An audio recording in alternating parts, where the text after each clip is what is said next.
وعنا wanaagsan akhyaara idil ahaantiinba waxaynu wax yar oo kooban dul istaagi doonaa taariikhda kooban ee uu leeyahay wadanka dunida islaamka ugu weyn ka dhul ahaan ee loo yaqaan Kazakhstan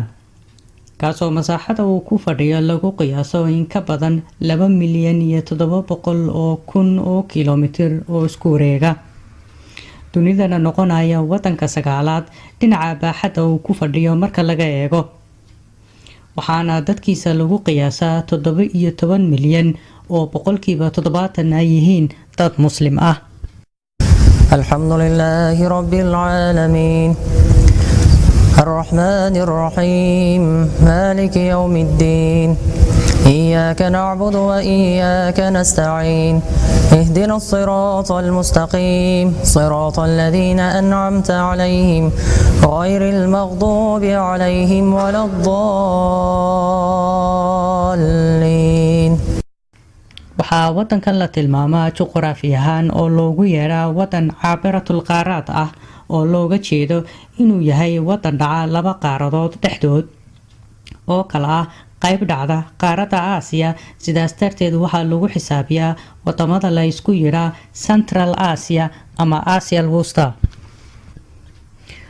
halka mar kale lagu tiriyo wadamada bariga Yurub waxaanu hore uga mid ahaan jiray midowgii Soviet ee burburay wuxuuse dal madax bannaan noqday kadib burburkii midowgii Soviet sanadii 1991 wuxuu wadankani xuduud la leeyahay wadamo tiro badan sida Ruushka, China, Uzbekistan, Turkmenistan, Qirghiziya halka dhinaca koonfureed ay ka xigto badda loo yaqaan Caspian Sea ama Bahrul Qaswiin. marka la eego bogcadda juqraafi ee uu dhaco waa goob muhiim u ah isku xidhka wadamada galbeedka iyo bariga qaaradda Yurub halka sidoo kale uu yahay mid muhiim u ah isku xidhka bariga Yurub iyo China. waxaana marinada ugu caansan ee taariikhda lagu xuso ee ka dhex talaabi jiray wadankaas ka mid ahaa marinkii loo odhan jiray dariiq al-Xariir ee caanka ku ahaa taariikhda ganacsiga China iyo wadamada bariga Yurub. caasimada wadanku waxay tahay magaalada Astana oo ka mid ah magaalooyinka dunida ugu quruxda badan uguna kobaca dheereynaya waxaana magaaladan caasimad wadanka loo aqoonsaday inay noqoto sanadii 1997 taasoo ka dhigaysa caasimadaha ugu daada yar leh dunida.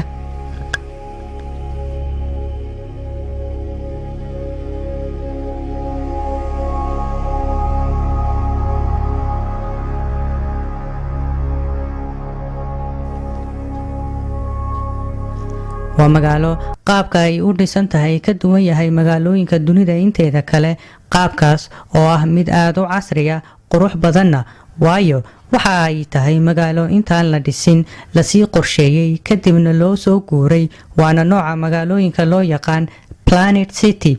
waxaana magaaladan qorshaheeda dhigay injineer Japanese ah oo la odhan jiray Kisho Kurakawa waxaanay magaaladani caan ku noqotay saaxadda dalxiiska taasoo aad loo booqdo sanad kasta.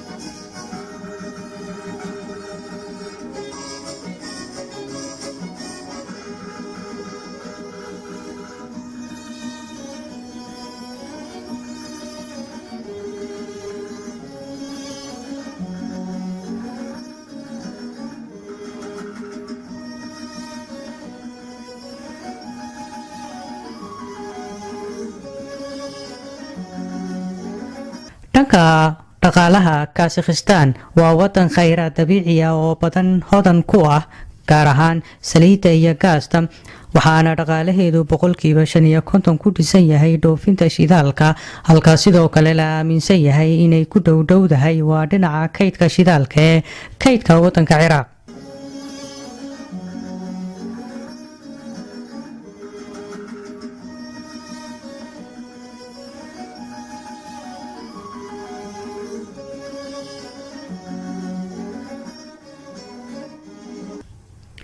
waxaanay maanta ku jirtaa 10 wadan ee ugu soo saarista badan shidaalka. isku soo wada duubo, Kazakhstan waa wadan ku hodan ah macdanaha kala duwan, waa wadanka labaad ee haysta kaydka ugu badan ee macdanta uraniumta, waana wadan xawaaraha kobaca dhaqaalihiisu aad u korayo waayadan dambe.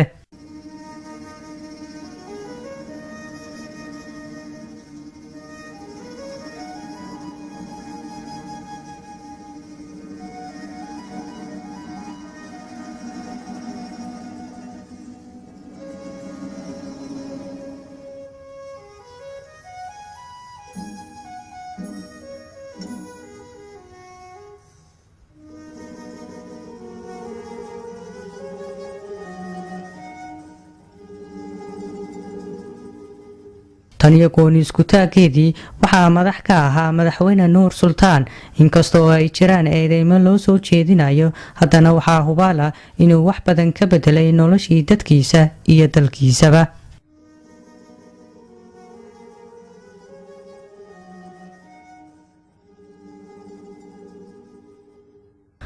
markuu sidaa uga go'ay wadankani Ruushkii burburay, wuxuu markiiba ku biiray ururka midowga Islaamka oo uu ka noqday xubin joogta.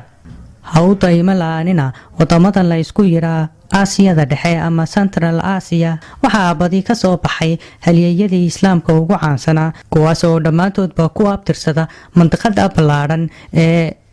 la isku yiraa Central Asia. shucuubta gobolkaas ku dhaqani waxay dhammaantoodba bahwadaag yihiin shucuubta Turkida, waxaana badi Islaamka geeyay dhulka iyaga, waxaana gobolka ku yaala 7 wadan oo muslim ah oo badi dadkeenu aanu aad u aqoon,